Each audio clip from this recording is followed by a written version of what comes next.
Matt, obviously, just the weight off the shoulders to get that first one out of the way. You guys have been waiting a year for this. Came out and did what they're supposed to do in the second half. How big was that to kind of step on a team's throat and put them away? Yeah, I didn't think our ball screen defense was very good in the first half. I thought we were much better, kind of taking up their space and just making it harder on them. But yeah, it was good to be able to go out there and get a win underneath our belt. Obviously, we've waited a long time to get back to the tournament. So, relief for the guys that played last year, right? And then it was good for the guys that didn't play, whether they were redshirting, like Lance transferred in, Miles being a freshman, for those guys to get some experience in this game. You went to the freshmen early. Not many coaches get to be more athletic and longer when they go to their bench. Right.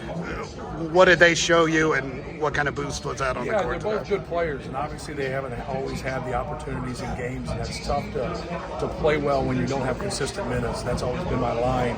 It's tough to be consistent when you have inconsistent minutes, but both those guys really give us a spark with their length, their shot-making ability, and then just being solid. You know, when you play along Braden Smith and Zach Edey, and you run a lot of ball screen action, you run a lot of post-up action, you know, you got to fit in with them. And that's like on any team.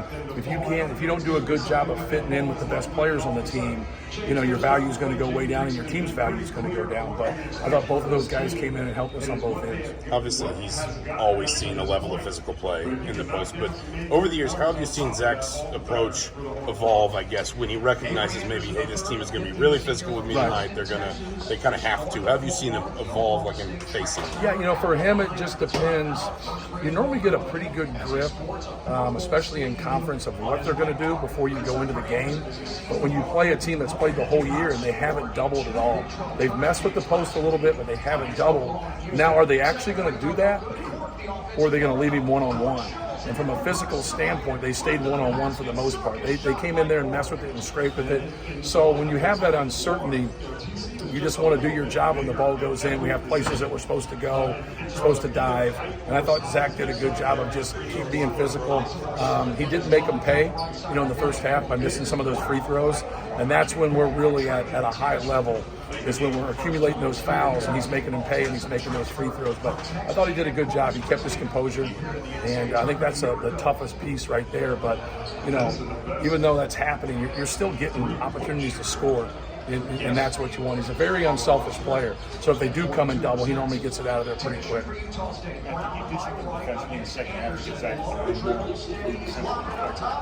I thought we did a better job of beating the basketball, you know, just guarding the ball. So now they weren't getting as many pull-ups. You know, they were getting a little bit more drives. I thought it was more of their decision-making. I thought they made better decisions in the first half. You know, the one guard challenged him and got a couple nice layups, got a couple fouls. But then when they tried to shoot a couple floaters over him, and they tried to challenge him, and when you challenge him and you don't have an angle, it's different than challenging when you do have an angle. And I thought they got a couple angles in the first half and made good plays. And then in the second half, you know, he made them pay by them just trying to shoot over. It felt like that's really game change because you got some blocks, you got some stops, you got offense on. No question. Yeah, and he was getting every rebound. So. You felt like you really seized control there in the first few minutes of the second half. What was the halftime conversation environment like in the locker room? It was more, you know, we were positive because we know we left some baskets there where, you know, we were kind of poking at the ball instead of getting it with two hands. We didn't make our free throws.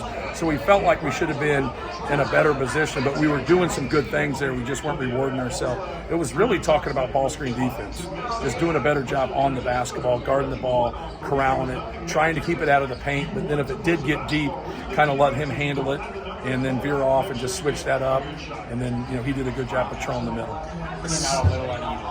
Where does this game rank for you in terms of completeness, what you guys did well? Yeah, you can't, you know, I don't think we shot the ball extremely well. It wasn't poor.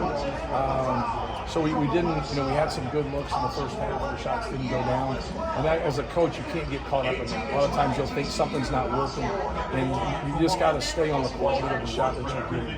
So if we're getting good post-ups and they're staying one-on-one, and we're getting some step-in threes, and we're getting the ball in the paint, I thought we had to do a better job of getting the ball in the paint, whether that was by drives in transition or in the half court, or just getting the ball inside.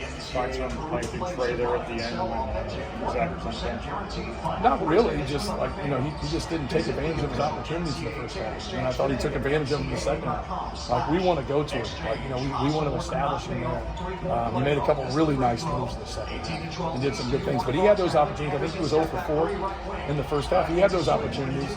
He's just got to do a better job of being ready and being productive in the first half. And I thought he was great in the second half. Braden gets on himself when he misses that open 3. Yeah. But 13, 5, and 9, just his competitive spirit and ability to control a game. Yeah, not turning the basketball over, having 10 assists, that's huge. But he making those threes right away, that's huge. That's huge for our team. And he's not a prolific scorer like a guy that averaged 30 points in high school. So he doesn't have that mindset. He's fine if he doesn't score, and he just sets people up. And we don't want that. We want him scoring. I always say that's his superpower. When he plays loose and he attacks. So, like, when he dribbles up and shoots that 3, like, I think that's a good thing. If you ever watched him in high school, like, he'd break your back with shots like that. So, we want him to be aggressive. If those are layups, pull-ups, 3s, whatever it might be, he still needs to, have a heavy dose of shots. But he'll go, like, he played in Indiana this year, and he was 3 for 14, and he was, like, bent out of shape. And, like, we're up 22 at half. Like, keep shooting the basketball. Like, keep being aggressive. And that's what he needs to do. Like, I'm just all for a good shot. You just can't play the hit and miss game all the time. If you take good shots, but like he makes us go. There's no doubt about that. Matt, do you remember the first time you saw him in recruiting, or I saw him on film because it was COVID. Okay. Yeah, and we really, we took a commitment, and so like people were calling us and people were telling us about him, but I couldn't do anything. And then right as it happened, and that guy decommitted from us, then we just went and watched tape. And there was like 4 ranked guys, and it was him. And I watched tape, and I was like, man, that kid there's better than all those guys, and he's better than all those guys in college. But it was tape, and you felt like you're getting tricked a little bit, right? You're just like, it's not football. Like, you know what I mean? Like, I love watching tape, whatever, but it's not the end-all, be-all. I want to see you in person. I want to watch it, but just that competitive spirit. More than anything. I tried my best to kind of be subtle and call as many people as I could without letting people know we were actually interested, and then we were able to get it done in a short amount of time. We're very fortunate because he's a great player. You mentioned many times this year that the moment's never too big for Fletcher, and you had to have some shots there at the end of the first half, and a big shot maker steps up and gets a little separation. Yeah, he's one of those guys that, sometimes organically he might get 4 or 5 shots, he might get 8 to 10 shots, just depending on how the defense wants to handle some things.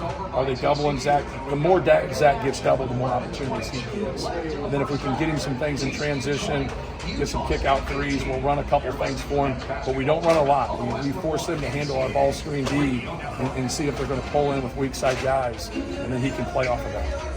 1 game down, 5 more to go. Prep starts like tomorrow, very quick turnaround. Yes. What's the mindset heading into Sunday? Yeah, just waiting to see who wins here, and then dive into them. And it's tough, but it's tough for both teams, right? So just getting some rest, getting off our feet, and then just getting ready, watching film, seeing what they do. But but for anybody in the tournament, the most important team is your team. You just got to keep that in perspective.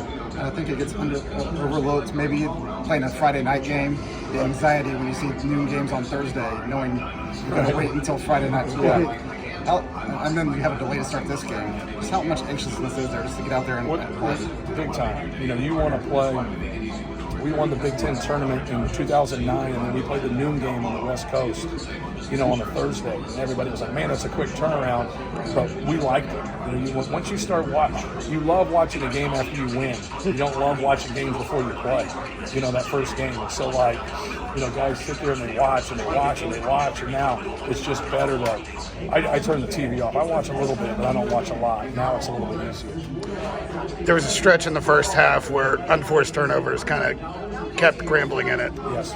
What do you learn from that? What did your guys respond with? Just be simple. Just be simple. Be fundamentally sound. Take what they give you. And I think for us, just not getting away from what's got us there. But a lot of times those, and we had those in 3 or 4 of them in Wisconsin, it was just a lack of concentration. It was nothing schematic. It was like passing and catching, just basic fundamental stuff.